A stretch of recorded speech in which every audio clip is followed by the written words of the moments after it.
You know, when most of us think about Christmas, we picture the nativity scene, the stable, Mary, Joseph, maybe a sheep or two. But one of the most mind-blowing Christmas passages to me doesn't have any of that. It's found in John chapter 1, and it starts like this.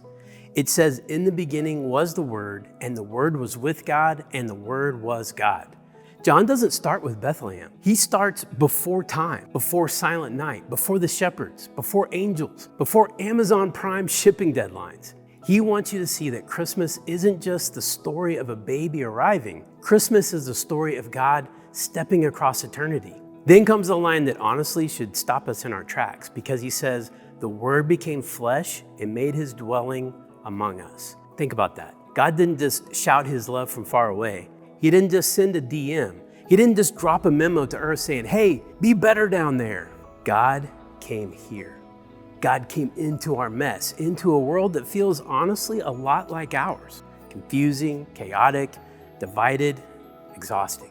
This is why John's Christmas story might be the most relevant one today, because he reminds us that God didn't just appear for the people who had it all together. He showed up for people who were hurting, anxious, overwhelmed, and maybe a little bit lost. And maybe that's you this season. Maybe joy feels complicated. Maybe peace feels like a rumor. Maybe hope feels out of stock. John is basically saying, listen, hope came in a person, and he came as close as your next breath. When John says the Word became flesh, this means you're not alone. Not in the stress, not in your questions, not in the waiting. Christmas is not the story of us finding our way to God. It's the story of God coming all the way to us. So whatever you're carrying today, remember this: the God who created the universe moved into your neighborhood. Jesus stepped into our world and came close enough to be known. And in him, hope came near.